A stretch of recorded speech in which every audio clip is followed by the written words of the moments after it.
쾅! 중심을 잃은 제 몸이 테이블에 부딪혔습니다.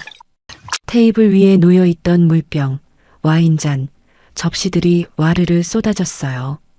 물이 제 머리 위로 쏟아졌고 옷에 튀었습니다. 유경이가 놀란 척 손을 입에 갖다 대며 저에게 물었습니다. 어머, 미연아, 왜 혼자 넘어지고 그래? 유경이는 저를 넘어뜨려 놓고 마치 제가 혼자 넘어졌다는 듯 저를 조롱했습니다. 동창들은 그런 저를 비웃고 자기들끼리 깔깔거리며 웃어댔습니다. 그때였어요. VIP룸 밖이 갑자기 소란스러워졌습니다. 복도에서 여러 사람의 발소리가 들리더니 곧이어 VIP룸의 문이 활짝 열렸습니다.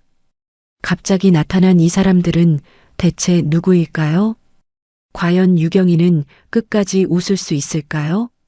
이야기를 시작하기 전에 혹시 구독과 좋아요 눌러주셨나요? 여러분의 한 번의 클릭이 모여 다음 이야기를 이어가는 큰 힘이 됩니다. 미연아, 그게 무슨 뜻이야? 유경이의 물음에 모든 동창들의 시선이 일제히 저를 향했습니다. 모든 대화가 멈췄고 분위기가 싸늘하게 식었습니다. 오직 스피커에서 흘러나오는 재즈 음악의 선율만이 어색한 침묵을 메우고 있었습니다. 유경이는 저를 똑바로 쳐다보며 다가왔습니다. 그녀의 눈빛이 차갑게 빛났고 입가에는 비웃음이 서려 있었어요. 저는 유경이의 그 표정을 아주 잘 알고 있었습니다. 학창 시절 저를 괴롭힐 때 짓던 표정이었어요. 저는 유경이를 바라보며 깊은 한숨을 쉬었습니다. 도대체 어쩌다 이렇게 되어버린 걸까요? 이 모든 일은 조금 전 제가 이곳에 도착하면서 시작되었습니다. 10분 전 저는 강남 한복판에 위치한 고급 레스토랑에 도착했습니다. 불빛이 따스하게 테이블 위를 비추고 은은한 재즈 선율이 공간을 채우고 있었습니다. 직원의 안내에 따라 VIP룸 앞에 도착하자 방 안에서 웃음소리가 들려왔습니다. 저는 긴 숨을 한번 내쉬고 방문을 열었습니다. 순간 방 안의 사람들이 모두 고개를 돌려 저를 바라봤습니다. 잠시 정적이 흐르고 방 안에 누군가가 말을 건네왔습니다. 어머, 미연아, 정말 오랜만이다. 동창들이 어색한 미소를 지으며 저에게 인사를 건넸습니다. 오랜만에 보는 동창들의 얼굴에는 세월의 흔적이 역력했습니다. 그녀들의 입은 웃고 있었지만 눈은 차갑게 저를 위아래로 살폈어요. 오지 말 걸 그랬나? 그런 생각이 스치는 순간 한쪽 구석에서 누군가가 손을 흔들며 다가왔습니다. 미연아, 선이었어요. 고등학생 때 가장 친했던 단짝, 선이가 그곳에 서 있었어요. 선이가 이민을 가며 헤어진 후 거의 40년 만의 재회였습니다. 흰 머리 섞인 단발머리, 눈가에 잔주름. 세월의 흔적이 역력했지만 저는 그 얼굴에서 18살 선이를 발견했습니다. 웃을 때 한쪽 입꼬리가 먼저 올라가는 버릇, 선이만의 독특한 분위기, 하나도 변하지 않았어요. 가슴이 뭉클해지면서 제 발걸음이 저절로 빨라졌어요. 선이야, 미연아, 진짜 너지? 너무 보고 싶었어. 우리는 꼭 껴안았습니다. 선이의 얼굴을 보자 학창 시절로 돌아간 것 같은 기분에 설레었습니다. 그동안 어떻게 지냈어? 선이의 물음에 대답하려던 그때 VIP룸의 문이 활짝 열렸습니다. 순간 모든 시선이 입구로 쏠렸어요. 샤넬 트위드 재킷에 에르메스 버킨백을 든 여자가 당당하게 들어섰습니다. 허유경이었어요. 유경이를 보자 가슴 한켠이 답답해졌습니다. 고등학교 시절 나를 괴롭히던 허유경. 유경이는 명품으로 온몸을 치장하고 여왕처럼 들어서더니 선글라스를 벗으며 마치 가격을 매기듯 방 안을 둘러봤어요. 어머, 유경아. 유경아, 어서 와. 동창들이 벌떡 일어나 자연스럽게 유경이에게로 몰려갔습니다. 유경이는 만족스러운 미소를 지으며 동창들의 환대를 받았습니다. 유경아, 너 요즘 엄청 잘 나간다며? 유경이는 겸손한 척 손을 내저었지만 입가의 미소는 더 커졌습니다. 그 정도는 아니야. 아니긴 뭐가 아니야. 내가 들은 얘기가 있는데. 동창이 부추기자 유경이는 흐뭇한 미소를 지었습니다. 우리 아들이 좀 잘 나가긴 하지. 그래. 무슨 일 하는데? 우리 아들이 잘 나가는 IT 회사 대표거든. 지금 다들 투자하려고 난리야. 동창들은 유경이의 얘기에 귀를 쫑긋 세우고 관심을 보였습니다. 유경이는 고개를 빳빳이 세우고 이야기를 이어갔습니다. 곧 상장할 거거든. 상장하면 주가가 최소 2~3배는 뛸 거야. 어머, 정말? 동창들이 놀라 물었습니다. 그럼 우리 아들이 요즘 그것 때문에 눈코 뜰 새 없이 바쁘잖아. 얼굴 한번 보기 힘들다니까. 유경이의 목소리는 자부심으로 가득 차 있었어요. 동창들도 점점 더 관심을 보이기 시작했습니다. 그럼 상장 전에 투자하면 대박 나는 거 아니야? 그런데 투자할 방법이 없지 않아? 아, 그건 내가 얘기해서 특별히 자리 만들어줄 수 있어. 우린 친구잖아. 유경이는 동창들에게 선심을 쓰듯 말했습니다. 친구들의 눈빛이 점점 더 반짝이기 시작했어요. 누군가는 머릿속으로 계산기를 두드리고 있었고 어떤 친구는 남편과 상의해 봐야겠다며 조심스럽게 관심을 내비쳤습니다. 친구들 중 한 명이 유경이에게 물었어요. 그런데 유경아, 너네 아들 회사 이름이 뭐야? 라운 소프트. 투자하겠다는 사람이 많아서 투자할 거면 빨리 얘기해줘.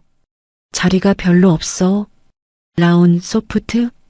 그 순간 샴페인을 마시던 제 손이 멈췄습니다. 몇 주 전 회사 책상 위에 올라와 있던 서류가 떠올랐습니다. 이건 아니지. 저는 잠시 망설였지만 결국 입을 열었습니다. 투자는 신중히 하는 게 좋을 것 같아. 제 목소리가 VIP룸에 울려 퍼졌습니다.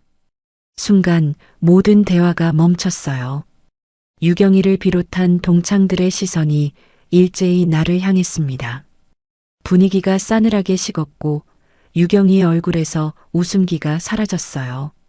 동창들은 어색하게 서로를 쳐다보며 유경이의 눈치를 봤습니다. 스피커에서 흘러나오는 재즈 음악의 선율만이 어색한 침묵 사이를 메우고 있었습니다. 유경이가 천천히 고개를 돌려 저를 똑바로 쳐다봤습니다.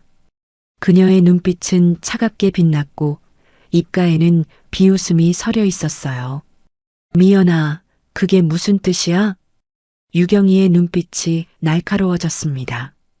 조명 아래 그녀의 얼굴은 차갑게 굳어 있었어요. 유경이는 팔짱을 낀 채 저를 노려보며 한 걸음 다가왔습니다. 미연아, 그게 무슨 뜻이야? 투자를 신중히 하라는 게? 유경이의 목소리에는 날이 서 있었어요. 주변 동창들도 숨을 죽이며 저희를 지켜봤습니다. 방 안의 공기가 서늘해졌어요. 저는 최대한 침착하게 대답했습니다. 그 뜻 그대로야, 유경아. 투자를 하려면 회사에 대해 잘 알아보고 하는 게 맞지 않아? 큰 돈을 투자할 때는 신중하게 알아보고 판단해야 한다는 제 말은 틀린 말이 아니었습니다. 지금 그런 말을 왜 하는 건데? 유경이의 목소리가 한 옥타브 높아졌습니다. 유경이는 제 말을 자신을 향한 공개적인 모욕으로 받아들인 것 같았습니다. 친구들한테 좋은 정보를 알려주는 건데 왜 나서서 분위기를 깨는 거야? 우리 정훈이 회사가 얼마나 잘 되는지 알기나 해? 저는 깊게 숨을 들이마셨습니다. 손안의 샴페인 잔이 차갑게 느껴졌어요. 분위기를 깨려는 게 아니라 투자라는 건 신중히 해야 한다고 말하는 거야. 하지만 제 말이 끝나기도 전에 유경이 옆에 앉아있던 동창 하나가 끼어들었습니다. 미연아, 너 왜 그래? 유경이가 친구들 생각해서 좋은 정보 주는 건데. 다른 동창도 거들고 나섰어요. 맞아. 상장 전에 투자할 수 있는 기회가 얼마나 귀한데. 보통 사람들은 그런 기회 절대 못 잡는다고. 한 명, 두 명 유경이 편에서 저를 타박하기 시작했습니다. 유경이는 친구라서 알려주는 건데 왜 그렇게 부정적으로 받아들여? 너 유경이 아들이 잘 나간다니까 배 아파서 그러는 거야? 이럴 줄 알았어. 저는 속으로 한숨을 쉬었습니다. 고등학교 때와 똑같았어요. 유경이가 중심이 되고 다른 아이들은 유경이 편에 서서 저를 고립시키던 일이 그대로 반복되고 있었습니다. 30년이 넘는 시간이 지났는데도 아무것도 변하지 않았어요. 선이가 더 이상 참지 못하고 자리에서 벌떡 일어났습니다. 너희들 지금 뭐 하는 거야? 미연이가 뭐 틀린 말 했어? 투자 신중히 하라는 게 뭐가 잘못이야? 선이의 목소리는 단호했습니다. 하지만 유경이는 선이를 향해 짜증스럽게 손을 내저으며 말했어요.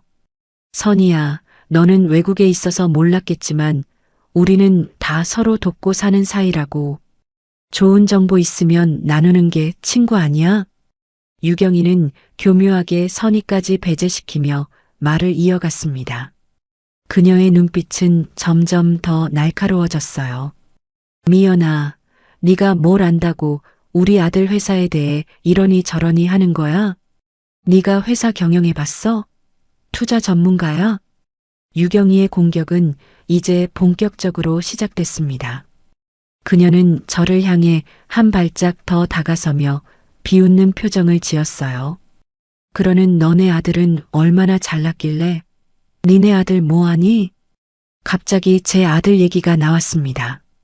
저는 어처구니가 없었어요. 그게 이 일이랑 무슨 상관이야? 하지만 유경이는 물고 늘어졌습니다. 상관 있지. 네가 우리 아들 깎아내리니까 네 아들은 얼마나 잘났나 궁금하잖아. 어디서 한 자리 하나 보지? 주변 동창들도 하나둘 거들고 나섰습니다. 그러게. 미연아, 너네 아들 뭐 하는데? 아들 자랑 좀 해봐. 우리도 궁금하다. 목소리는 호기심으로 포장돼 있었지만 저는 알고 있었습니다. 이건 순수한 호기심이 아니라 저를 공경에 빠뜨리기 위한 질문이라는 것을요. 저를 공개적으로 망신 주려는 의도가 뻔히 보였어요. 아들 직업이 뭔데 말을 못해? 혹시 부끄러운 거야? 누군가가 낮게 웃으며 말했습니다. 그 웃음소리에 다른 동창들도 따라 킥킥거리기 시작했어요. 저는 입술을 깨물었습니다. 왜 제 아들 얘기를 해야 하는지, 왜 이런 자리에서 증명해야 하는지 이해할 수 없었어요. 손안에 샴페인 잔이 떨리고 있었습니다. 선이가 제 팔을 붙잡았습니다. 미연아, 대꾸할 필요 없어. 저런 애들 상대하지 마. 하지만 유경이는 멈추지 않았습니다. 어머, 진짜 부끄러운 직업인가 봐? 그래서 말 못하는 거야? 혹시 백수야? 동창들의 눈빛이 점점 더 야유로 가득 차기 시작했어요. 공기가 무거워졌고 숨쉬기조차 힘들어졌습니다. VIP룸의 닫힌 문이 갑자기 제 숨통을 조이는 것처럼 느껴졌어요. 저는 깊게 한숨을 내쉬었습니다. 공무원이야. 짧게 답했습니다. 더 이상 이 질문을 받고 싶지 않았어요. 순간 VIP룸에 정적이 흘렀습니다. 흘러나오던 음악마저 멈춘 것처럼 느껴졌어요. 그리고 곧이어 유경이의 비웃음이 터져 나왔습니다. 뭐? 공무원? 공무원이라고? 유경이는 배를 잡고 웃었어요. 마치 제가 세상에서 제일 우스운 농담을 한 것처럼요. 동창들은 유경이의 태도에 당황한 듯 했지만 눈치를 보다가 따라 웃었습니다. 언제적 공무원이야? 요즘 누가 공무원 해? 공무원이 뭐가 좋다고. 유경이의 말투는 대놓고 멸시로 가득했습니다. 뉴스 안 봐? 요즘 공무원 월급이 얼마나 쥐꼬리만 한데. 물가는 하늘 높은 줄 모르고 오르는데 월급은 그대로잖아. 젊은 애들이 다 공무원 때려치우고 대기업 간다던데? 옆에 있던 동창이 거들었습니다. 맞아. 나도 뉴스에서 봤어. 공무원 시험 준비하는 애들도 요즘 다 포기한대. 취업 준비생들도 이제 공무원 시험 준비는 안 한대. 또 다른 동창이 고개를 끄덕이며 말했어요. 우리 조카도 공무원 준비하다가 그만뒀어. 월급 적고 미래도 불투명하다고. 지금은 스타트업에서 일하는데 훨씬 낫대. 유경이는 저를 위아래로 훑어보며 말했습니다. 그녀의 시선은 마치 저를 투명하게 꿰뚫어 보는 것 같았어요. 그래서 미연이 네가 명품 하나 없이 이렇게 소박하게 다니는구나. 공무원 아들 뒀으니 어쩔 수 없지. 이해된다, 이해돼. 주변에서 낮은 웃음소리가 흘러나왔습니다. 누군가는 손으로 입을 가리며 웃었고 누군가는 눈치를 보며 옆 사람과 눈짓을 주고받았어요. 저는 가만히 유경이를 바라봤습니다. 선희가 싸늘하게 유경이를 바라보더니 이윽고 다른 동창들을 찬찬히 둘러봤습니다. 공무원이 뭐가 어때서? 좋은 직업인데. 왜 비웃어? 월급이 적다고? 니들 자식들은 다들 어마어마하게 버나봐? 일부 동창들은 낯빛이 변하더니 선희의 시선을 피했습니다. 하지만 유경이는 선희의 말을 비웃기만 했습니다. 현실을 얘기하는 거지. 공무원이 요즘 얼마나 벌겠어? 한 달에 200, 300? 우리 정훈이는 한 달에 몇 억씩 벌어. 유경이는 자신의 아들과 제 아들을 노골적으로 비교하기 시작했어요. 미연아, 오늘 남는 음식 있으면 포장해 가. 남편이랑 아들 먹이게. 공무원 집안은 살림이 빠듯하잖아. 우리는 다 남기니까 너 가져가서 먹어. 유경이는 입꼬리를 올리고 저를 내려다보며 위하는 척 말했습니다. 그 말에 제 손이 떨렸습니다. 선희가 벌떡 일어나 소리쳤어요. 허유경, 그만해. 이게 그렇게까지 할 일이야? 선희의 얼굴은 분노로 붉어져 있었습니다. 하지만 유경이는 선희를 흘겨보며 말했어요. 왜? 사실을 말하는 건데 뭐가 문제야? 선희, 너 외국 살아서 한국 물가 모르지? 요즘 서울에서 공무원 월급 가지고 어떻게 살아? 유경이는 다시 저를 향해 고개를 돌렸습니다. 그녀의 입가에는 만족스러운 미소가 번지고 있었어요. 미연아, 솔직히 말해서 아들 낳아서 고생해서 키워봤자 뭐해? 공무원 시켜놓으면 평생 아들 덕도 못 보잖아. 네가 늙어서 아프면 어쩌려고? 병원비나 제대로 보태주겠어? 유경이는 멈추지 않았습니다. 우리 정훈이는 매달 용돈도 주고 해외여행도 보내주고 차도 바꿔줬어. 이번 달에는 샤넬백도 하나 사주더라. 그게 진짜 효자지. 공무원이 뭘 해줄 수 있어? 그 순간 VIP룸의 공기가 얼어붙었습니다. 선희는 분노에 가득 차 유경이를 노려봤고 몇몇 동창들은 민망한 표정을 지었어요. 일부는 고개를 숙였고 일부는 다른 곳을 바라봤습니다. 저는 조용히 유경이를 바라봤습니다. 가슴속 깊은 곳에서 무언가 차갑게 식어가는 느낌이 들었어요. 이제는 정말 끝이라는 생각이 들었습니다. 그때 문이 열리고 한 남자가 들어왔습니다. 남자는 30대 초반쯤 되어 보였어요. 검은색 정장에 명품 시계, 반들반들 윤이 나는 구두까지. 한눈에 봐도 돈을 들여 차려입은 티가 났습니다. 어머, 우리 아들 왔어? 유경이의 목소리가 환하게 울려 퍼졌습니다. 엄마, 늦어서 죄송해요. 정우는 공손하게 인사하며 어머니 옆으로 갔습니다. 유경이는 아들을 자랑스럽게 바라보며 동창들에게 소개했어요. 얘들아, 우리 아들 정훈이야. 아까 말했던 라온 소프트 대표. 동창들이 일제히 정훈을 쳐다봤습니다. 눈빛이 반짝이기 시작했어요. 어머, 진짜 잘생겼다. 정말 번듯해 보이네. 어린 나이에 벌써 대표님이라니 대단하네. 동창들은 정훈에게 몰려들어 칭찬을 쏟아냈습니다. 정훈은 겸손한 척 손을 내저었지만 입가의 미소는 숨기지 못했어요. 과찬이십니다. 아직 많이 부족합니다. 어머, 겸손하기까지 해. 동창들은 정훈의 시계를 보고 구두를 보고 정장을 보며 감탄했습니다. 누군가는 회사 이야기를 물었고 누군가는 상장 시기를 물었어요. 정말 곧 상장하시는 거예요? 네, 현재 준비 중입니다. 순조롭게 진행되고 있습니다. 정훈의 대답에 동창들의 눈빛이 더욱 반짝였습니다.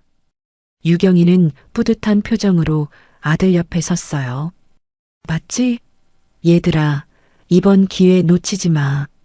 투자는 타이밍이야. 동창들은 고개를 끄덕이며 유경이의 투자 제안에 더욱 호쾌하는 것 같았습니다. 정훈이 직접 나타나니 회사가 정말 잘 되는 것처럼 보였나 봐요. 저는 그 광경을 멀리서 지켜봤습니다. 가슴 한편이 답답했어요. 하지만 제가 뭐라고 해도 들을 것 같지 않았습니다. 그때 제 핸드폰이 울렸습니다. 화면에 뜬 이름은 지훈이었어요. 저는 자리에서 일어섰습니다.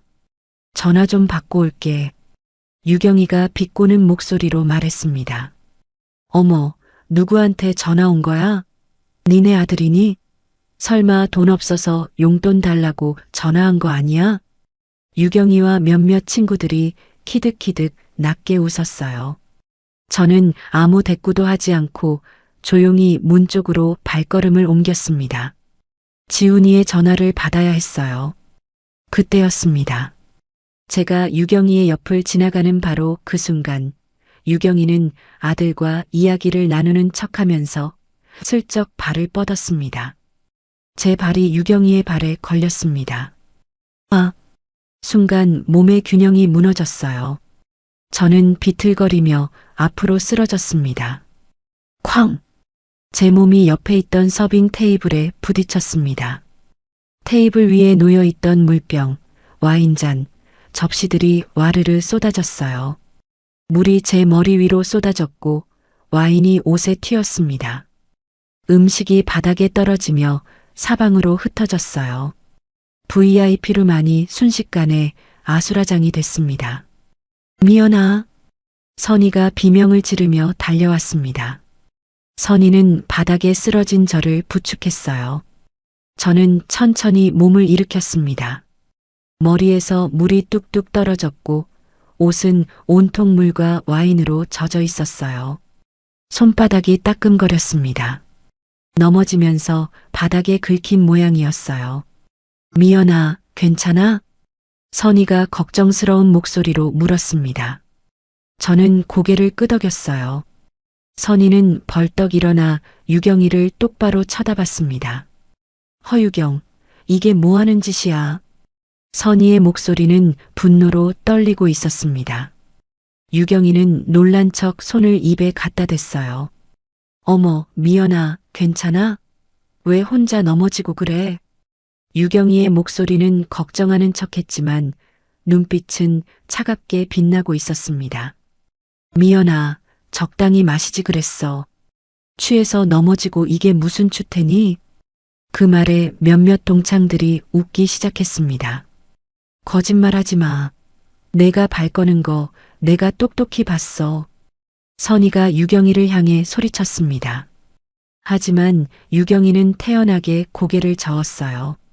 발을 걸다니 무슨 소리야? 나는 여기 서서 아들하고 얘기하고 있었어. 유경이는 주변 동창들을 둘러봤습니다.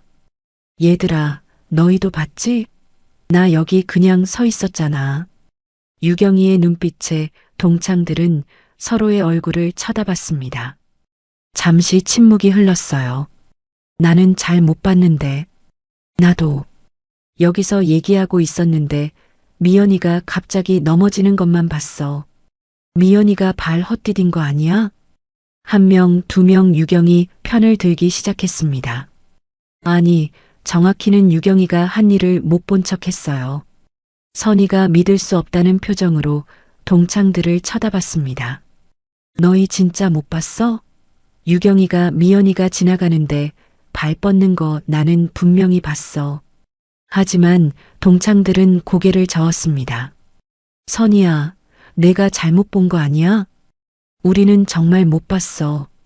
유경이는 억울한 척 눈물까지 글썽이며 말했어요. 선희야, 너 나한테 왜 이러는 거야? 내가 언제 그랬다고. 친구를 이렇게 증거도 없이 몰아세우면 어떡해. 선희의 얼굴이 새빨갛게 달아올랐습니다. 주먹을 꽉 쥐고 있었어요. 저는 선희의 팔을 잡았습니다. 선희야, 괜찮아. 제 목소리는 차분했습니다. 더 이상 이 사람들과 말싸움하고 싶지 않았어요. 유경이는 만족스러운 미소를 지으며 돌아섰습니다. 선희는 더 이상 말하지 않고 저를 부축해 일으켰습니다. 미연아, 화장실 가서 옷 좀 정리하자. 저는 고개를 끄덕였습니다. 선희와 함께 VIP룸을 나섰어요. 문이 닫히자마자 뒤에서 유경이의 목소리가 들렸습니다. 어머, 진짜 놀랐네. 술도 안 마셨는데 왜 저렇게 넘어지는 거야? 동창들의 웃음소리가 희미하게 들려왔어요. 미연이 완전 촌스럽더라. 명품도 하나 없나 봐. 맞아. 옷도 그렇고 가방도 그렇고 아들이 공무원이니까 그렇지 뭐. 동창들의 뒷담화가 시작됐습니다. 문 너머로 들려오는 목소리들은 낮았지만 또렷했어요. 근데 미연이 원래 저랬어? 고등학교 때도 좀 특이하긴 했지. 응, 맨날 혼자 있고 그랬잖아. 유경이가 그때 참 잘 챙겨줬지. 마지막 말에 동창들의 깔깔거리는 웃음소리가 크게 들려왔습니다. 선희가 문을 향해 돌아서려 했지만 저는 고개를 저었습니다. 선희야, 그냥 가자. 저는 선희의 손을 잡고 화장실로 향했습니다. 복도는 조용했고 은은한 조명만이 길을 밝히고 있었어요. 화장실에 도착해 거울을 봤습니다. 머리는 물에 젖어 축 처져 있었고 얼굴에는 와인 자국이 묻어 있었어요. 옷은 엉망이었습니다. 선희가 화장지를 뽑아 제 머리를 닦아주기 시작했습니다. 유경이 쟤는 어떻게 저럴 수가 있어. 진짜 너무한 거 아니야? 선희의 목소리는 분노와 슬픔으로 떨리고 있었어요. 그냥 우리 나가자. 더 이상 저런 인간들이랑 같이 있을 필요 없어. 저는 거울 속 제 모습을 바라봤습니다. 젖은 머리, 얼룩진 옷, 지친 눈빛. 참 우스운 일이네.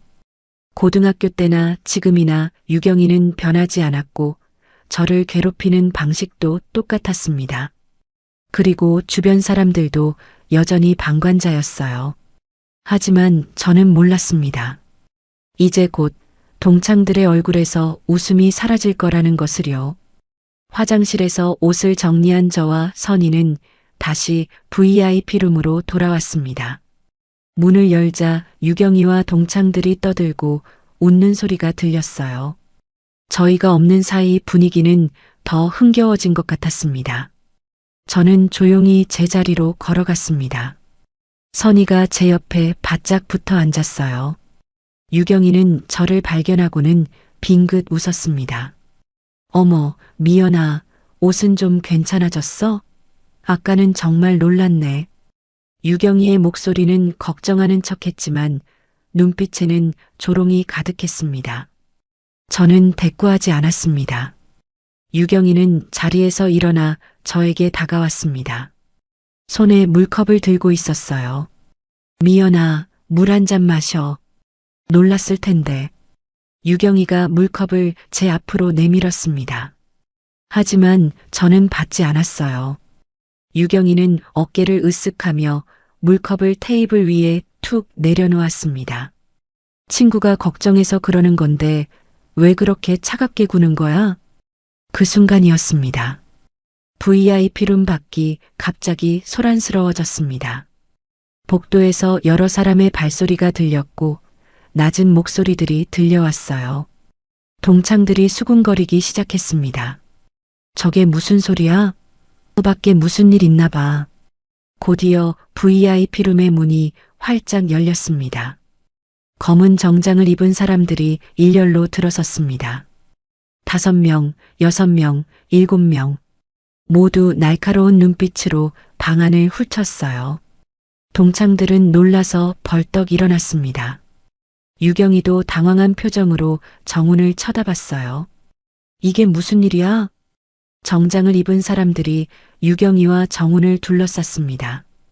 그들 사이로 한 남자가 걸어 나왔어요. 검은 정장, 매서운 눈빛, 단호한 표정. 그는 유경이와 정훈 앞에 섰습니다. 서울지검 특수부 한지훈 검사입니다. 지훈이의 목소리가 VIP룸에 울려 퍼졌습니다. 차갑고 단호한 목소리였어요. 신정훈 씨, 잠시 조사에 협조해 주셔야겠습니다. 순간 VIP룸 안의 공기가 얼어붙었습니다. 동창들은 입을 벌린 채 얼어붙어 있었고 유경이와 정훈은 창백한 얼굴로 당황해서 어쩔 줄 몰라 했어요. 유경이가 떨리는 목소리로 말했습니다. 검사님? 무슨 말씀이세요? 우리 정훈이는 잘못한 게 없는데요. 정훈이도 급히 말을 보탰습니다. 제가 무슨 혐의로요?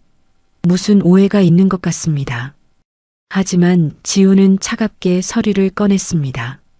신정훈 씨, 부실기업 투자 사기 및 자본시장법 위반 관련 혐의로 동행 요청 드리겠습니다.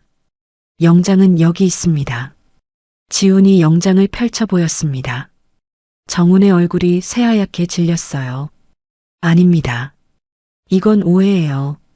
제 회사는 정상적으로 운영되고 있습니다. 유경이도 다급하게 말했습니다. 검사님, 우리 정훈이는 정말 잘못한 게 없어요. 회사도 잘 되고 있고 곧 상장도 하는데요. 하지만 지훈은 전혀 흔들리지 않았습니다. 조사 과정에서 소명하시면 됩니다. 지금 동행해 주시기 바랍니다. 동창들이 수군거리기 시작했습니다. 저게 무슨 일이야? 유경이 아들이 사기를 쳤다고? 투자 사기라니, 우리가 투자하려던 그 회사가? 유경이는 주변을 둘러보며 변명하기 시작했어요. 얘들아, 이건 정말 오해야.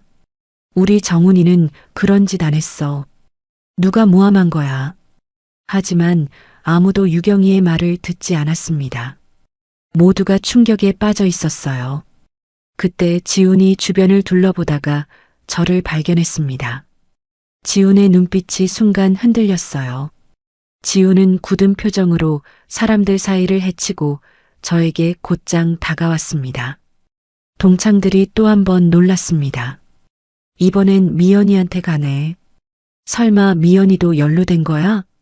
지훈이 제 앞에 멈춰서서 굳은 표정으로 제 옷차림과 흐트러진 머리를 바라보았습니다. 엄마, 어떻게 된 거예요? 지훈의 목소리는 걱정으로 가득 차 있었습니다. 그는 제 젖은 머리와 얼룩진 옷을 보며 눈살을 찌푸렸어요. 순간 VIP룸 안의 모든 것이 멈춘 것 같았습니다. 엄마. 그 한 단어가 공기 중에 떠돌았어요.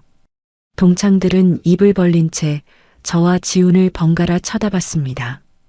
유경이도 믿을 수 없다는 표정으로 눈을 크게 떴어요. 엄마라고? 누군가가 떨리는 목소리로 중얼거렸습니다. 저 검사가 미연이 아들이라고? 하지만 미연이 아들은 공무원이라고 했잖아. 검사도 공무원이 맞긴 하지. 미연이 아들이 검사였어? 동창들의 속삭임이 물결처럼 번져갔습니다. 지훈은 여전히 저를 걱정스럽게 바라보고 있었어요. 엄마, 옷이 왜 이래요? 무슨 일 있었어요? 선희가 지훈 앞으로 한 걸음 나섰습니다. 그녀의 목소리는 단호했어요. 검사님, 누가 엄마를 넘어뜨렸어요. 지훈의 눈빛이 차갑게 변했습니다. 누가 엄마를 넘어뜨렸다고요? 지훈의 목소리는 낮았지만 그 안에는 분노가 담겨 있었습니다. 바로 저 사람입니다. 선희는 유경이를 똑바로 쳐다보며 손으로 가리켰습니다. 지훈이도 천천히 고개를 돌려 선희가 기리키는 쪽을 바라봤어요. 지훈이의 눈빛은 얼음처럼 차가웠어요. 유경이는 파랗게 질린 얼굴로 뒷걸음질 쳤습니다. 고개를 마구 저으며 말했어요. 아니야. 오해야. 나는 안 그랬어. 미연이가 혼자 넘어진 거야. 나는 그냥 서 있었을 뿐이라고. 유경이의 목소리는 떨리고 있었습니다. 하지만 선희는 물러서지 않았습니다. 허유경, 거짓말 그만해. 내가 분명히 봤어. 네가 발을 걸어서 미연이 넘어뜨렸잖아. 지우는 차갑게 유경이를 바라봤습니다. 그 눈빛만으로도 유경이는 한 발짝 뒤로 물러났어요. 유경이는 주변 동창들을 둘러보며 도움을 청했습니다. 얘들아, 말 좀 해줘. 내가 안 그랬잖아. 그렇지? 하지만 동창들은 고개를 돌렸어요. 아무도 유경이를 도우려 하지 않았습니다. 눈앞에 검사가 있었고 유경이가 미연이를 넘어뜨린 걸 본 사람이 한둘이 아니었습니다. 더 이상 유경이에게 잘 보일 필요가 없어진 친구들은 모두 유경이를 외면했습니다. 유경이는 다급하게 지훈을 향해 다가와 말했습니다. 검사님, 정말 오해해요. 나는 미연이랑 고등학교 때부터 친구예요. 우리 정말 친해요. 유경이의 목소리는 점점 더 애원조로 변해갔습니다. 친구 사이에 이런 오해가 있을 수도 있잖아요. 검사님, 제발 우리 정훈이 좀 봐주세요. 유경이는 울먹이기 시작했어요. 저는 유경이를 가만히 바라봤습니다. 가슴속에서 무언가 단단하게 굳어지는 느낌이 들었어요. 친구. 유경이는 지금 친구라는 단어를 입에 올리고 있었습니다. 저를 괴롭히고 모욕하고 넘어뜨린 바로 그 사람이요. 저는 조용히 입을 열었습니다. 지훈아. 지훈이 저를 돌아봤어요. 네, 엄마. 저는 지훈이를 똑바로 바라보며 말했습니다. 법대로 처리해. 유경이는 내 친구도 아니고 설사 친구라 해도 법대로 해야지. 제 목소리는 차분했지만 단호했습니다. 지훈은 잠시 저를 바라보다가 고개를 끄덕였어요. 네, 엄마. 지훈은 뒤에 서 있던 수사관들을 향해 고개를 끄덕였습니다. 신정훈 씨, 동행해 주시기 바랍니다. 수사관들이 앞으로 나섰어요. 유경이는 비명을 질렀습니다. 안 돼. 미연아. 유경이는 저를 향해 달려왔습니다. 하지만 수사관들이 유경이를 막아섰어요. 미연아, 제발 부탁이야. 우리 친구잖아. 유경이의 목소리는 울음으로 범벅이 됐습니다. 한 번만 봐줘. 제발. 우리 고등학교 때부터 알고 지낸 사이잖아. 저는 아무 대답도 하지 않았습니다. 그저 차갑게 유경이를 바라볼 뿐이었어요. 그때 선희가 차갑게 웃으며 한마디 던졌습니다. 왜? 네 잘난 아들한테 부탁하지. 왜 미연이한테 부탁해? 선희의 목소리는 비웃음으로 가득 차 있었어요. 공무원 아들이라 키우느라 고생만 하고 아들 덕도 못 본다. 그렇게 턱이 빠져라 미연이 비웃더니 이제 와서 미연이한테 부탁을 해? 너 참 얼굴도 두껍다. 유경이는 말문이 막혔습니다. 얼굴이 새빨갛게 달아올랐어요. 하지만 유경이는 포기하지 않았습니다. 저를 향해 계속 매달렸어요. 미연아, 그래도 우리 3년 동안 같은 반이었잖아. 친구를 이렇게 대하면 안 되지 않아? 유경이는 눈물을 흘리며 말했습니다. 저는 유경이를 향해 천천히 걸어갔습니다. VIP룸 안의 모든 사람이 저를 바라봤어요. 저는 유경이 앞에 섰습니다. 그리고 조용하지만 또렷하게 말했습니다. 넌 네 아들 회사가 부실기업인 거 알면서도 그 회사를 동창들에게 투자하라며 권했어. 그게 네가 말하는 친구를 대하는 방식이야? 순간 VIP룸 안이 얼어붙었습니다. 동창들이 일제히 유경이를 쳐다봤어요. 뭐라고? 부실기업이라고? 그걸 알고도 우리한테 투자하라고 한 거라고?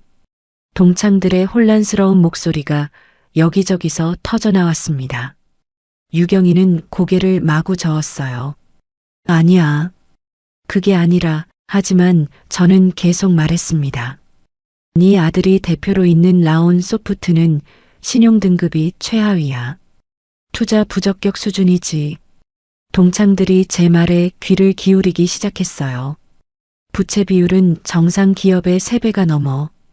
자본 대비 빚이 너무 많다는 뜻이야. 저는 하나씩 구체적으로 설명했습니다.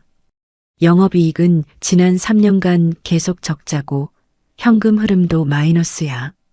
회사가 돌아가는 게 아니라 빚으로 연명하고 있는 거지. 동창 하나가 떨리는 목소리로 물었어요. 그럼 상장은? 저는 고개를 저었습니다. 상장 심사도 통과 못해. 이런 재무 상태로는 증권거래소에서 승인이 날 리가 없어. 동창들의 얼굴이 창백해졌습니다. 그럼 우리가 투자했으면 전부 날릴 뻔했다는 거야? 저는 고개를 끄덕였어요. 유경이에게 동창들의 분노한 눈빛이 쏟아졌습니다. 유경이는 입술을 떨었습니다. 동창 하나가 물었어요. 미연아, 그런데 그걸 내가 어떻게 알아? 그런 건 회사 내부 정보 아니야? 저는 잠시 숨을 고르고 대답했습니다. 나 SD투자증권 다녀. 투자심사본부에서 일하고 있어서 알고 있었어. 동창들이 일제히 놀란 표정으로 저를 쳐다봤습니다. 동창 하나가 휴대폰을 꺼내 검색을 하기 시작했어요. 어머, 진짜네.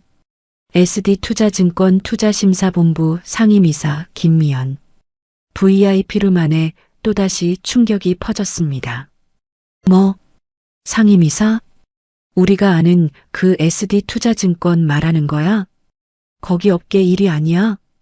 미연이가 거기 상임이사라고? 동창들의 술렁이며 저를 쳐다봤습니다. 저를 바라보는 시선이 완전히 달라져 있었습니다. 저는 담담하게 말을 이어갔습니다. 라온 소프트는 몇 달 전에 우리 회사에 투자 심사를 의뢰했어. 우리 회사에서 검토했다가 투자를 거부했지. 저는 동창들을 차례로 쳐다보며 말했습니다. 부실기업이라 투자 가치가 없다고 판단했어. 회사 상태가 너무 심각해서 내 기억에 남을 정도였어. 동창들은 입을 벌린 채 저를 바라봤습니다. 그러니까 미연이는 SD투자증권 상임이사고 아들은 검사라는 거야? 누군가가 중얼거렸어요. 유경이는 말을 잇지 못했습니다. 그저 입만 벙긋거릴 뿐이었어요. 저는 마지막으로 말했습니다. 그러니까 내가 말하는 친구를 대하는 방식이 뭔지 나도 이제 잘 알겠어. 유경이는 털썩 주저앉으며 울음을 터뜨렸습니다. 지훈이 다시 한번 지시했습니다. 동행해 주시기 바랍니다. 수사관들이 정훈을 데리고 나갔습니다. 유경이는 끌려가는 정훈을 보며 소리쳤습니다. 검사님, 제발 한 번만 기회를 주세요. 유경이의 목소리는 절박했어요. 지훈은 유경이를 향해 천천히 고개를 돌렸습니다. 그의 목소리는 차갑고 단호했어요. 죄의 경중은 법정에서 판단합니다. 지훈은 한치의 흔들림도 없이 원칙대로 선을 그었습니다. 유경이는 더 이상 말을 잇지 못하고 고개를 떨구었어요. 수사관들이 정훈을 데리고 VIP룸 밖으로 나갔습니다. 유경이는 정훈을 따라가면서 도움을 구하듯 계속 뒤를 돌아봤어요. 하지만 동창들은 약속이나 한 듯 모두 유경이를 싸늘하게 외면했습니다. 저는 더 이상 유경이를 보지 않았습니다. 그저 조용히 제자리에 섰을 뿐이었어요. 지훈이 저에게 다가왔습니다. 엄마, 업무 중이라 먼저 가봐야 할 것 같아요. 집에서 봬요. 지훈의 목소리는 다시 부드러워졌어요. 그래, 지훈아. 조심해서 가렴. 지훈은 고개를 끄덕이고 동창들을 향해 가볍게 인사했습니다. 실례했습니다.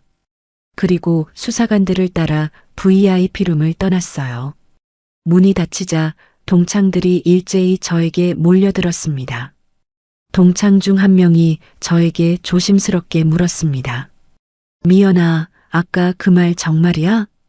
네가 정말 SD투자증권 이사야? 저는 한숨을 쉬고 대답했습니다. 그래, 맞아. 저는 동창들을 한 명씩 똑바로 바라보며 말했습니다. 내가 투자는 신중히 하라고 한 건 다 너희들을 위해서 한 말이었어. 너희들이 사기당하는 걸 막으려고 한 말이었어. 어느새 동창들의 태도가 완전히 달라져 있었어요.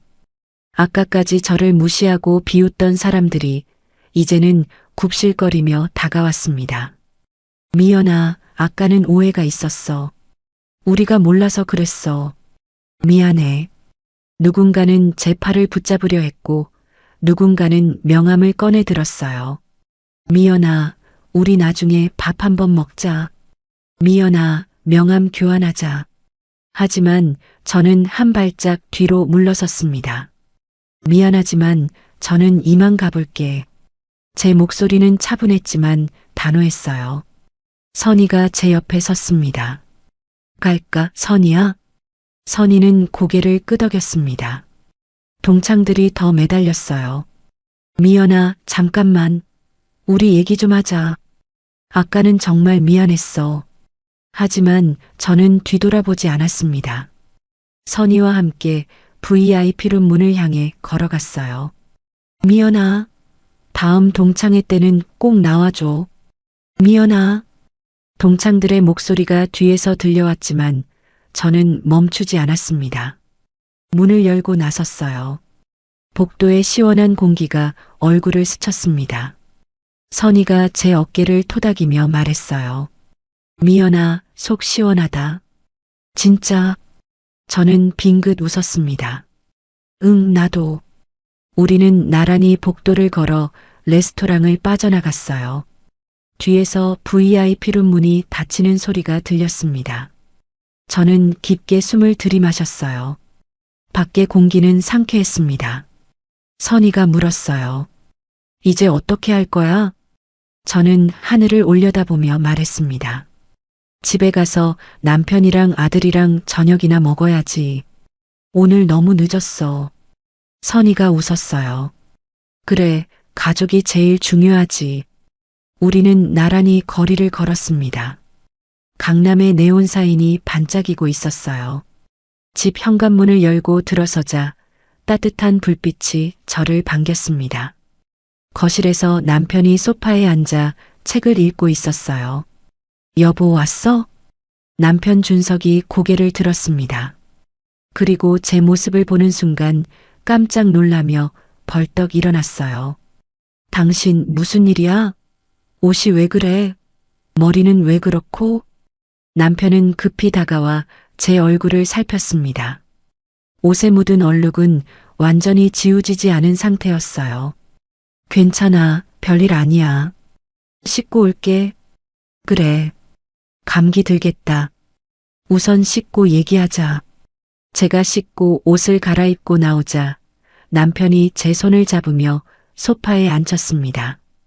도대체 무슨 일이 있었던 거야? 저는 깊게 숨을 들이마시고 오늘 동창회에서 있었던 일을 차근차근 이야기했습니다. 유경이의 투자 권유, 저를 모욕하던 말들, 일부러 넘어뜨린 일까지. 준석의 얼굴이 점점 굳어졌어요. 어떻게 그런 짓을 할 수가 있어? 준석의 목소리에는 분노가 담겨 있었습니다.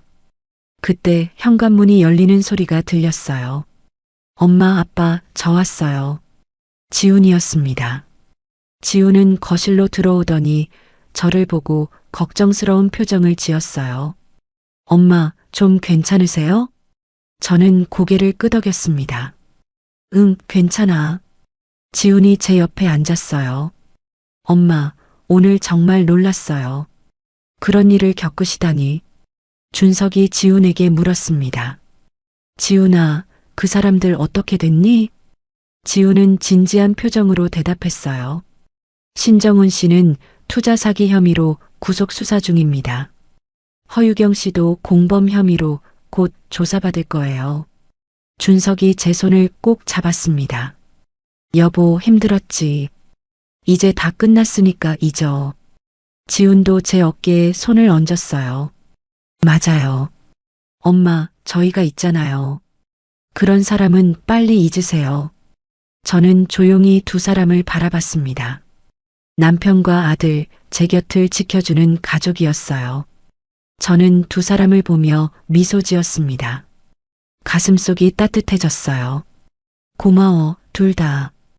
우리는 그렇게 거실에서 오랜 시간 이야기를 나눴습니다. 가족의 온기가 오늘 밤의 상처를 치유해 주었어요. 같은 시각 허유경은 집으로 돌아와 정훈의 회사 서류들을 뒤지기 시작했습니다. 책상 위에는 은행 독촉장과 채권자들의 내용 증명이 수북이 쌓여 있었어요. 몇 달 전이 떠올랐습니다. 정훈이 창백한 얼굴로 집에 돌아왔던 날이었어요. 엄마, 회사가 힘들어요. 자금이 필요해요. 신용등급은 바닥이었고 부채는 눈덩이처럼 불어나 있었어요. 은행에서는 더 이상 대출을 해주지 않았고 투자자들도 모두 등을 돌렸습니다. 이대로 가면 회사가 무너져요. 엄마, 도와주세요. 허유경은 그때 알았습니다. 그토록 자랑하던 아들의 회사가 회생 불가능한 수준으로 부실하다는 것을요. 엄마, 친구들한테 부탁해 볼게. 투자를 받아보자. 허유경은 그렇게 동창회에 나가 투자를 권유하기 시작했습니다. 부실기업이라는 것을 알면서도 아들을 살리기 위해서였어요. 하지만 결국 오늘 동창회에서 모든 것이 무너졌습니다. 허유경은 통장을 확인했습니다. 잔액은 고작 200만 원. 정훈의 빚을 갚느라 그녀의 저축은 바닥이 났어요. 명품 가방들을 하나씩 꺼냈습니다. 샤넬, 에르메스, 루이비통. 동창회에서 자랑하던 그 가방들이었어요. 하지만 그것들은 모두 할부로 산 것들이었습니다. 카드 대금은 아직 다 갚지도 못했어요. 옷장을 열었습니다. 명품 옷들이 주르륵 걸려 있었지만 그것들도 마찬가지였습니다. 빚으로 산 허울뿐인 명품들이었어요. 허유경은 한숨을 쉬었습니다. 겉으로는 화려해 보였지만 실제로는 빈털터리에 불과했어요. 그녀는 변호사 사무실에 전화를 걸기 시작했습니다. 여러 곳에 전화를 걸었지만 그녀가 가진 돈으론 착수금도 낼 수가 없었습니다. 대출은 이미 한도까지 받은 상태라 더 이상 대출도 받을 수 없었습니다. 허유경의 손이 떨렸습니다. 200만 원으로 무엇을 할 수 있겠어요? 결국 허유경은 국선 변호사를 알아봤습니다. 하지만 투자 사기 같은 경제 사건에는 국선 변호사 선임이 어렵다는 답변만 돌아왔어요. 결국 그녀는 아무것도 할 수 없었습니다. 아들을 구하고 싶었지만 가진 것이 아무것도 없었어요. 동창회에서 으스대던 자신의 모습이 떠올랐습니다. 명품으로 치장하고 아들 자랑을 하고 친구들을 무시하던 그 모습이요. 그 모든 것이 허상이었습니다. 이제 남은 것은 구속된 아들과 쌓인 빚뿐이었어요. 허유경은 결국 주변 사람들에게 전화를 걸기 시작했습니다. 연락처를 아는 모든 친구에게 전화를 걸었어요. 누구라도 정훈을 도와주길 바랬습니다. 먼저 전화를 건 친구에게 사정을 이야기했습니다. 제발 부탁이야. 우리 정훈이 좀 도와줘. 하지만 동창의 대답은 차갑기만 했어요. 유경아, 미안하지만 나도 어려워. 그리고 솔직히 말하면 친구라면서 어떻게 우리한테 사기를 치려고 했어? 아니야. 그게 아니라 됐어. 연락하지 마. 전화가 끊겼습니다. 허유경은 다른 동창에게도 전화를 걸었어요. 하지만 결과는 똑같았습니다. 유경아, 나 너 때문에 전 재산 날릴 뻔했어. 생각만 해도 끔찍해. 앞으로 연락하지 마. 무슨 낯으로 연락을 한 거야? 정말 뻔뻔하다. 한 명, 두 명, 모든 동창이 유경을 외면했습니다. 친구라고 생각했던 사람들이 모두 등을 돌렸어요. 유경은 절망에 빠져 바닥에 주저앉았습니다. 이튿날 허유경은 구치소로 정훈을 면회하러 갔습니다. 철창 너머로 정훈이 앉아 있었어요. 정훈아. 유경은 눈물을 흘리며 정훈을 불렀습니다. 정훈은 지친 표정으로 앉아 있었어요. 엄마, 변호사는 구했어요? 유경은 고개를 떨구었습니다. 아직 알아보는 중이야. 정훈의 얼굴이 일그러졌어요. 알아보는 중이라니요. 빨리 구해야 한다니까요. 유경은 다급하게 말했습니다. 너도 알다시피 내가 지금 가진 돈이 별로 없어. 그 돈으론 변호사 구하기가 힘들어. 유경은 정훈의 얼굴을 살피며 안타까운 목소리로 물었습니다. 회사 상태는 어때? 정말 이대로 끝이야? 정훈이 짜증스럽게 손을 휘저었습니다. 그걸 지금 말이라고 해요? 당연히 힘들죠. 구속까지 된 마당에 뭘 바래요? 유경은 떨리는 목소리로 물었어요. 그럼 어떻게 해야 해? 정훈이 화를 냈습니다. 말하면 알아듣기나 해요? 아무 도움도 못 줄 거면 그냥 가만히나 있어요. 귀찮게 좀 하지 말고. 유경은 충격을 받아 눈을 크게 떴어요. 뭐라고? 정훈은 고개를 돌렸습니다. 아, 이래서 부모를 잘 만나야 하는 건데. 부모 잘못 만나서 부모 덕도 하나도 못 보고. 그 말에 유경의 얼굴이 창백해졌습니다. 정훈아, 지금 뭐라고 한 거야? 정훈은 대답하지 않고 일어섰어요. 이제 가세요. 귀찮아요. 정훈은 손을 휘휘 저으며 뒤도 돌아보지 않고 구치소 안으로 들어갔습니다. 허유경은 멍하니 그 자리에 앉아 있었어요. 눈물이 주르르 흘러내렸습니다. 정훈아, 정훈아, 그녀는 흐느끼며 울부짖었습니다. 하지만 아무도 그녀를 봐주지 않았어요. 구치소 밖으로 나온 유경은 하늘을 올려다봤습니다. 회색빛 하늘이 무겁게 내려앉아 있었어요. 동창회에서 으스대던 자신의 모습이 떠올랐습니다. 미연을 모욕하고 괴롭히고 넘어뜨렸던 일들이 하나하나 생각났어요. 그때는 몰랐습니다. 자신이 뿌린 씨앗이 이렇게 돌아올 줄은요. 허유경은 텅 빈 거리를 혼자 걸었습니다. 아무도 그녀를 돌아보지 않았어요. 사람을 사람답게 대하지 않은 대가는 생각보다 훨씬 나중에 훨씬 크게 돌아왔습니다. 한 달이 지났습니다. 거실 TV에서는 저녁 뉴스가 흘러나오고 있었어요. 라온 소프트 대표 신정훈 씨가 투자 사기 혐의로 구속 기소됐습니다. 신 씨는 부실 기업임을 숨기고 투자자들을 모집해 수십억 원을 편취한 혐의를 받고 있습니다. 앵커의 차분한 목소리가 이어졌습니다. 라온 소프트는 오늘 법원의 결정으로 법정 관리에 들어갔습니다. 투자 피해자는 100여 명에 달하며 피해 금액은 200억 원이 넘는 것으로 추정됩니다. 화면이 바뀌며 피해자 인터뷰가 나왔어요. 저는 노후 자금으로 모아둔 돈을 전부 투자했습니다. 이제 어떻게 살라는 겁니까?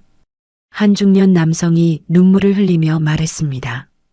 친구라고 믿고 투자했는데 알고 보니 사기였어요. 너무 억울합니다. 저는 리모컨으로 TV를 껐습니다. 화면이 꺼지며 거실이 조용해졌어요. 옆에 앉아있던 지훈이 제 어깨에 손을 얹었습니다. 엄마, 괜찮으세요? 저는 고개를 끄덕였습니다. 응, 괜찮아. 지훈은 잠시 생각하더니 조용히 말했어요. 사람이 법을 잠깐 피해갈 수는 있어도 평생 피해갈 순 없어요. 잘못을 저질렀으면 죗값을 받아야죠. 지훈의 목소리는 차분했지만 단호했습니다. 며칠 후 선희에게서 전화가 왔습니다. 미연아, 동창들이 나한테 연락 왔어. 선희의 목소리는 조심스러웠어요. 뭐래? 저는 담담하게 물었습니다. 너한테 사과하고 싶대. 이번 동창회에 꼭 나와달라고 부탁하더라. 저는 한동안 아무 말도 하지 못했습니다. 선희가 말을 이었어요. 미연아, 전달해달래서 전해주긴 하는데 내키지 않으면 안 가도 돼. 걔네가 무슨 자격으로 너한테 나오라고 하는 건지 모르겠어. 저는 깊게 숨을 들이마셨습니다. 생각해 볼게, 선희야. 결국 저는 동창회에 나가기로 했습니다. 정리가 필요했어요. 동창회가 열린 호텔 연회장에 들어섰습니다. 샹들리에가 반짝이고 테이블마다 꽃이 놓여 있었어요. 동창들이 저를 보더니 일제히 일어났습니다. 미연아, 왔구나. 미연아, 와줘서 고마워. 동창들이 저에게 다가왔어요. 미연아, 지난번에는 정말 미안했어. 우리가 잘못 생각했어. 용서해줘. 동창들은 저에게 사과하며 손을 잡았습니다. 미연아, 다시 잘 지내자. 우리 친구잖아. 저는 조용히 동창들의 말을 듣고 있었습니다. 그때 한 동창이 말했습니다. 그나저나 유경이 걔 정말 너무하지 않니? 다른 동창들도 맞장구 쳤어요. 맞아. 우리를 완전히 속였잖아. 친구를 뭘로 받길래 사기를 치려고 해. 애초에 그런 애였어. 고등학교 때부터 성격 더럽기로 유명했잖아. 동창들은 유경을 마구 깎아내리기 시작했습니다. 완전 사기꾼이야. 아들도 그렇고 명품만 걸치고 다니더니 알고 보니 다 빚이었대. 꼴 좋다. 자업자득이지 뭐. 저는 그 모습을 조용히 지켜봤습니다. 얼마 전까지 유경이 편에 서서 저를 비웃던 사람들이 이제는 유경이를 험담하고 있었어요. 저는 선희를 바라보며 말했습니다. 선희야, 그만 가자. 선희는 고개를 끄덕이고 자리에서 일어났어요. 어머, 미연아, 벌써 가? 조금만 더 있다가. 동창들이 저를 붙잡으려 했습니다. 이만 가볼게. 일찍 들어가야 해서. 미연아, 다음에 또 보자. 연락할게. 동창들이 뒤에서 소리쳤지만 저는 뒤돌아보지 않았습니다. 선희와 함께 연회장을 빠져나온 저는 핸드폰을 꺼냈습니다. 핸드폰에는 동창회 단체 대화방이 떠 있었어요. 저는 잠시 망설이다가 조용히 나가기 버튼을 눌렀습니다.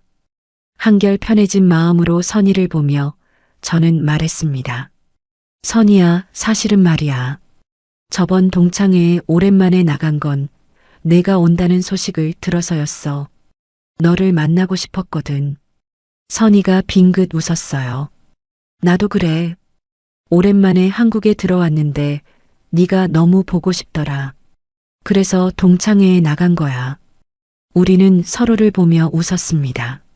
마음이 통하는 느낌이었어요. 선희가 말했습니다.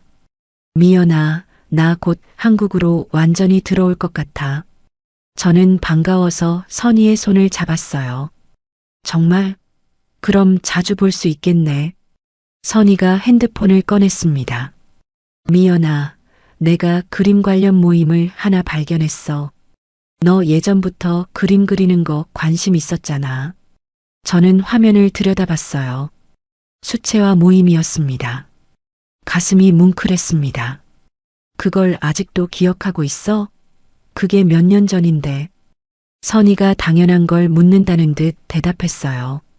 당연히 기억하지. 넌 내 가장 친한 친구였잖아. 이민 가서도 외로울 때 네 생각 많이 했어. 선희의 말에 마음이 따뜻해졌어요. 선희처럼 좋은 친구를 다시 만날 수 있어서 다행이었습니다. 나 한국 들어오면 우리 같이 가입하자. 새로운 사람들 만나고 그림도 배우고. 저는 환하게 웃었습니다. 그래, 좋아. 그러자. 우리는 한참을 이야기했어요. 앞으로의 계획, 새로운 시작에 대해서요. 따스한 바람이 온몸을 감쌌습니다. 새로운 계절이 시작되고 있었어요.